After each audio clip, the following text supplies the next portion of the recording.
Where am I? Did we do it? How much time has passed? I'm not in one of that lunatic's experimental labs, am I?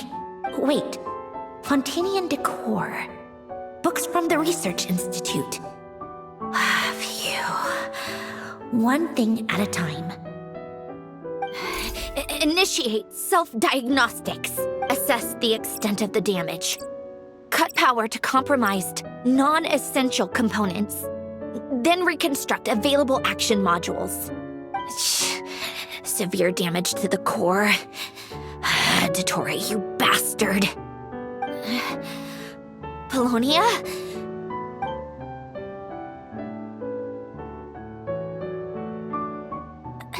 Polonia, wake up! Activate! You're in even worse shape than me. Internal gears and energy circuits are barely intact. Extreme damage to the core, just like me. Rebooting is off the table. Even if I could repair the damage, I don't know if... You used up all your critical energy in those final moments, didn't you? To protect the core of that guy in the hat, and the numerological array. Wait, the array. Yes! The prototype is still here. But can I even run it in this state? Whatever. I have to try. I just need to confirm one thing. Activate the numerological array. Connect the computing core to my body. Just like I thought. It needs too much computing power.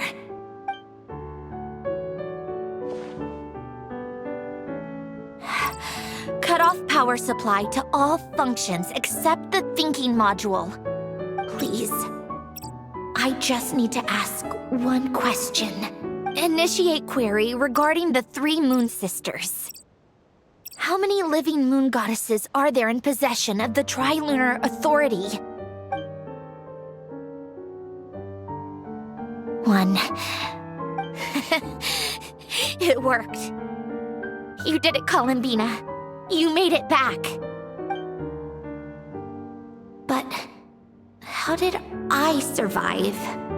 The self-diagnostics showed damage severe enough to shut me down for good. What triggered the reboot? A built-in message? Only visible after a core reboot. The final gift. Alen! Were you the one who gave me the second chance? But why now? What activated it? What is that? A vision? Wait, no. It's a stellar linchpin?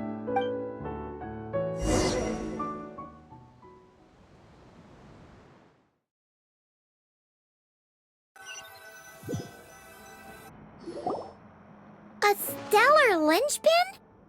What's that? You can think of it as a rare kind of vision. As for what causes one to manifest, well, that's still unknown. But in Snezhnaya, or in Afatui's research at least, it's believed to have some connection to the third descender. The third descender? We knew his remains were used to create the Gnosis, but this is the first we're hearing about a stellar linchpin. You knew about the remains? Right, of course. Look who I'm talking to. Yes, the heavenly principles used the remains of the third descender to create the 7 Gnosis as a means to consolidate the Archon system.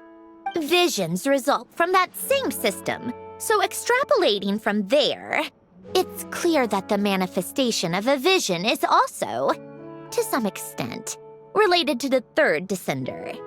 Still following? For those that wield them, visions serve as a means to channel elemental power.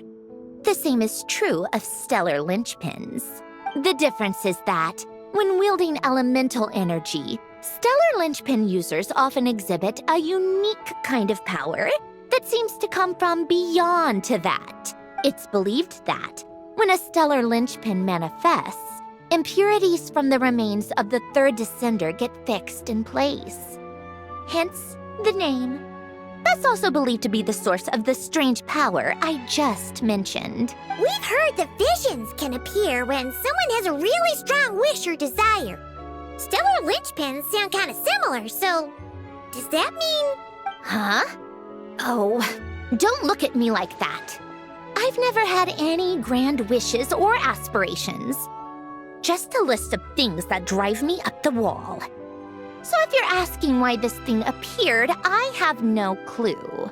All I know is that without it, the gift Elen left me, this built-in second chance, never would have triggered.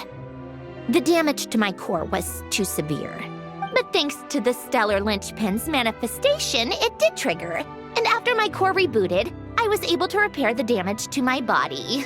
I also managed to import the numerological array, along with some of Polonia's surviving algorithms, into this form. Wait, does that mean Yes. Unfortunately, Polonia is beyond repair. Oh, we're so sorry to hear that. But you also mentioned something about a final gift? Yes. Elen often spoke to me about wishes and desires when he was alive. I suppose he thought there might come a day when I wished for something and was willing to sacrifice my own life to fulfill it. So he left me a chance to start over. No, never. Elen once said I was his proudest masterpiece. That might sound boastful coming from me, but it's also an undeniable fact. After Elen died, I started studying how Polonia and I worked. Polonia is essentially a computational machine, so it wasn't difficult to figure out the mechanical principles there. But when it came to my own structure, that's when Elen, the Lord Artificer's true greatness, struck me once again. I attempted to imitate it when I created Catherine, but in the end, she turned out to be nothing more than a superficial replica. What? But his creation skill, Catherine, is super impressive. We were shocked when we first found out she was a puppet. No, she's nothing compared to what Elen was able to create. Some of the mechanical principles of my own core are still a complete mystery to me. Keeping that gift hidden wasn't even a challenge for him.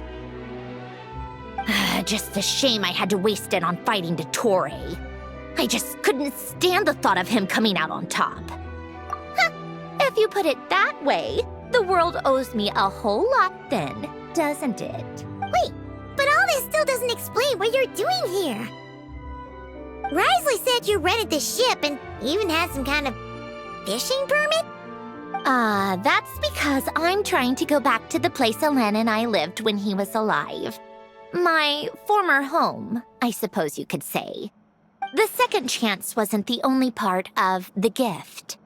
According to the message, Elen left me a few other things that are stored in the house we shared together. I'm hoping that whatever he left me can help fix certain anomalies in my rebooted core.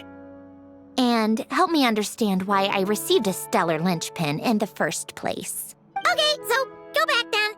What does that have to do with fishing? And to think I'm talking to the saviors of Fontaine. Did you forget that the water levels have been rising for centuries? I can't just go back to the place I used to live because now it's underwater. Oh, right. With the rising water levels and changes in terrain, it's not just a matter of finding where it is, but also clearing away any sediment or debris. But Fontaine law prohibits unauthorized individuals and organizations from excavating underwater ruins. A Melazine caught me the minute I even made an attempt. Why not apply for authorization then? And face the endless slog of Fontainian bureaucracy. No thanks. Besides, I'm a Fatui harbinger. The diplomatic implications alone would be enough to give the gestionnaires at the Palais Mermonia a headache. A fishing permit, on the other hand, isn't difficult to obtain at all. Minimal paperwork required, and under the name Guillotin, the application was a cinch. So you're expecting exploiting a legal loophole? Am I? That underwater home belongs to me. If I happen to chance upon it while doing some fishing, what's the issue with that? Of course, I do have to catch some fish to put in the aquarium, just in case the gestionnaires come to check up on things. That's also the reason I hired someone to man the front desk. Huh? But isn't that kind of a waste? He went to all the trouble of getting a business license and rented out this giant ship. Just for show? If you want to run an aquarium that bad, be my guest. Use the facilities however you want. I'm certainly not going to stop you. All I want is to go back home and see what other gifts Alain wanted me to inherit. Hold on. Enough about me. What are you two even doing here?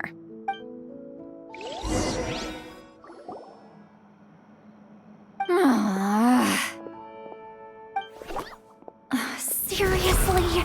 They've been in there forever. The reaction when they saw each other was strange, to say the least. They're lucky I was nice enough to leave the room and give them some space. Back in the Masters of the Nightwind, I'm the one who gets to kick people out. I just want to know what they're talking about. Should I cast a little eavesdropping spell? Oh, no, what am I thinking? I'm Granny Eastly, the great shaman of the Masters of the Nightwind. I can't do something like that. This is just ridiculous. Making me wait out here for so long? Where's their respect for their elders? Oh, here they are. Were you back there arguing or something? What took you so long? The two of you are already acquainted with Miss Guillotin, then? Oh, yep. But don't worry, we got everything sorted. Sandrone agreed to let us shoot on the ship, but it has to be when she's not here. When she's not here? That's right. You'll excuse me if I didn't exactly ask for this little reunion. I wasn't planning on seeing anyone. Like I said, my core is severely damaged. Even with the gift, there are anomalies that are making things unstable. I don't even know if I can continue to function without issues. So the priority is to fix these anomalies and get answers to my own questions. Anyway, just let Sandrone know when you plan to film Xavier, and she'll, steer clear. I do hope I'm not causing Miss Guillotin too much trouble. No! She just wants to keep a low profile for her own, complicated reasons. She doesn't want anyone else to know she's here. Understood. I'll be sure to keep that in mind. Oh, and Citlali? Huh? You mean Miss Guillotin? What does she want? Oh, please don't let it be about the pajamas. What? The 7th of the Fatui Harbingers? Why are you telling me all this? I asked the Traveler about you, and I've decided it's best to be open in this instance. I can understand if you would rather not work for a Harbinger. Regardless, the room on the ship is yours to keep. You're an acquaintance of the Traveler, and I plan to honor that. Wait, she's actually nice? It's not a problem. The captain also worked for the Fatui, and he helped Natlan a great deal. We know that there are good people among your ranks. Besides, I've been around long enough to know what it means to earn one's keep. This isn't Natlan, and I don't expect special treatment. Besides, sitting at a desk isn't exactly back-breaking work. I appreciate that perspective, great shaman. Citlali. Just call me Citlali. That title makes me sound so...